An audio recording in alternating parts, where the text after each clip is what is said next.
నాగర్ కర్నూలు జిల్లా కల్వకుర్తి మున్సిపాలిటీ 6వ ward BJP councillor అభ్యర్థి నాప రేణుకా శివ సిలార్పల్లి గ్రామ ప్రజలకు తన అమలు చేసే హామీల పత్రంను ఇవాళ ఇంటింటి ప్రచారంలో గ్రామ ప్రజలకు పరిచయం చేశారు. ఈ సందర్భంగా గ్రామస్తులను కలిసి వార్డు ఎదుర్కొంటున్న సమస్యలకు శాశ్వత పరిష్కారాలు చూపే స్పష్టమైన ప్రణాళికలను వివరించారు. అనంతరం రేణుకా శివ మీడియాతో మాట్లాడుతూ ప్రజల సమస్యలు తెలుసుకోవడం, వాటిని పరిష్కరించడమే తన మొదటి ప్రాధాన్యత అని తెలిపారు. మాటలకు పరిమితం కాకుండా నిజమైన పనులతో మార్పు తీసుకొస్తానని స్పష్టం చేశారు.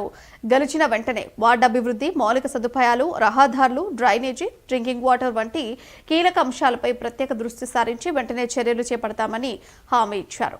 మేనిఫెస్టోలో ప్రతి హామీకి స్పష్టమైన విధానం, అమలు, ప్రణాళికలకు ప్రజలు అందుబాటులో ఉంటాయని తెలిపారు. మనము అక్కడ మీరు చెప్పండి, ఈ కాలనీలో ఉన్న ప్రధాన సమస్యలు ఏంటి, మీరు అధికారంలోకి వస్తే ఏం చేయాలనుకుంటున్నారు కాలనీలో? నా పేరు నాప రేణుకా, సిలార్పల్లి 6వ వార్డు బీజేపీ అభ్యర్థిగా గెలవాలని పోటీ చేస్తున్నాం. ప్రతి ఒక్కరూ ఓటేసి మమ్మల్ని గెలిపించాలని కోరుకుంటున్నాం. మమ్మల్ని గెలిపిస్తే అన్ని సమస్యలన్నీ పరిష్కరిస్తామని కోరుకుంటున్నాం. భారతీయ జనతా పార్టీ కౌన్సిలర్ అభ్యర్థిగా మా భార్య నాప రేణుక, నాప శివ మేము ఈరోజు ప్రజల్లోకి వచ్చినాం. మాకు అవకాశం కల్పిస్తే మా వార్డులో ఉన్నటువంటి సమస్యలు, ప్రధానమైన సమస్యలు ఏమంటే శ్మశాన వాటిక.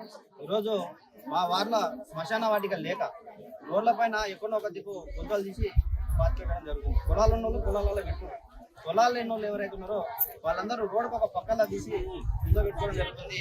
రేపు దశదిన కర్మకు దినాలకు వాళ్ళు కాలువలెమ్మడి పోయి ఆ కాలువలకు ఆడోళ్ళు స్నానాలు చేస్తుంటాం. వాళ్ళకి ప్రత్యేకంగా ఒక దాప్ అనేది ఉండాలి. అవన్నీ లేకుండా రోడ్ల మీద స్నానాలు చేయడం, ఎవరైనా శుభకార్యానికి పోతుంటే వీళ్ళు ఎదురుకోవడం వల్ల వాళ్ళు తిట్టుకోవడం, ఇటువంటి ప్రధాన సమస్య ఉంది. అట్లని నేను గతంలో కూడా మన ఆర్డీఓ గారికి మా వార్డుకు ఖచ్చితంగా శ్మశాన వాటిక కావాలని చెప్పి మేము స్టేట్మెంట్ కూడా ఇవ్వడం జరిగింది. ఇప్పుడు దాంతో పాటు ఇంకా ఊర్లో ప్రధాన సమస్యలు చాలా ఉన్నాయి. ఇక్కడ చూసినట్టయితే పురాతన వాటర్ ట్యాంక్, ఆ ట్యాంకు ఎప్పుడు శిథిలావస్థ అవుతుందో తెలియదు. దాన్ని దృష్టిలో పెట్టుకొని కూడా మేము నూతన వాటర్ ట్యాంక్ ఏర్పాటు చేస్తామని కూడా మనం మేనిఫెస్టోలో పెట్టడం జరిగింది.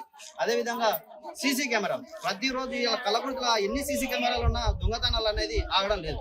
మా వార్లో పెట్టిరు, అవి ఎవరు దింకోవేరో సీసీ కెమెరాలు అనేది దింకోవేరు మా ఊర్లో. అంటే అంత పెద్ద పాలన జరుగుతుంది అనమాట మా వార్లో.